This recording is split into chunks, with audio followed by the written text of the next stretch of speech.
The car had been sitting there so long, people stopped noticing it. Half buried in weeds at the edge of a forgotten junkyard, its once black paint had faded to a dull, peeling gray. The windows were clouded over, the tires were flat, the kind of car people walked past without a second glance. But Marcus noticed it. He wasn't even looking for a project that day, just killing time, walking rows of dead machines, until something pulled him toward it. It wasn't the look, it was the feeling, like the car was waiting.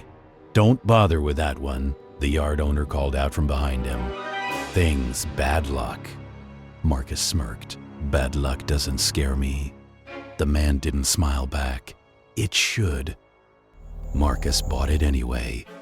From the moment it arrived in his driveway, things felt off. Not dramatic at first, just small things. The driver's side door would be slightly open when he swore he'd shut it. Tools he'd left on the hood would somehow end up inside the car. Once, he found muddy footprints on the floorboard. He lived alone. He told himself it was nothing. Old hinges, loose seals, his own forgetfulness. That explanation worked. Until the first night he heard it breathe. It was past midnight when Marcus woke up. A soft sound from outside. Rhythmic, almost mechanical. He looked out the window toward the driveway. The car sat there, silent, but something about it felt wrong. Then he heard it again. A low inhale, then a slow, dragging exhale. Marcus laughed nervously. "Yeah, okay. Just the wind. It had to be the wind." He went back to bed. But he didn't sleep. The restoration became an obsession. Every day after work, Marcus poured hours into the car, fixing the engine, replacing parts, sanding, repainting.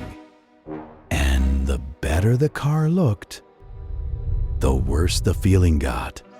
Sometimes he'd catch his reflection in the window, only it wouldn't match his movements. Other times, he'd swear someone was sitting in the driver's seat just for a second before vanishing, watching, waiting. Hey, real quick, if this is creeping you out so far, go ahead and hit like and subscribe. It costs nothing, but it really helps the channel grow. And trust me, this story is about to get a whole lot worse. The night he finished it, everything felt too quiet. No wind, no distant traffic, just Marcus and the car. It looked brand new now, shiny black paint, perfect interior, engine humming smoothly. "Let's see what you've got," he muttered. He slid into the driver's seat. The leather was cold, colder than it should have been. He turned the key. The engine roared to life instantly, too instantly. Marcus frowned. Okay, that's new. The headlights flicked on. The radio crackled. Static filled the car, loud, sharp.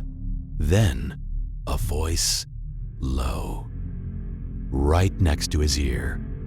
"Thank you." Marcus froze. What the? The doors slammed shut, locked. He grabbed the handle, pulling hard. Nothing. The seatbelt snapped across his chest, tightening on its own. Hey! The steering wheel jerked violently. The car shot forward. Tires screamed as it tore down the empty road. Marcus fought the wheel, but it wouldn't budge. Stop! Stop the car! The speed climbed. 60, 61, 62. The radio grew louder, the voice now clearer. Dozens of voices layered on top of each other. You shouldn't have fixed us. Marcus's heart dropped. Us? The dashboard flickered. For a split second, the reflection in the windshield changed. It wasn't just him in the car. There were others.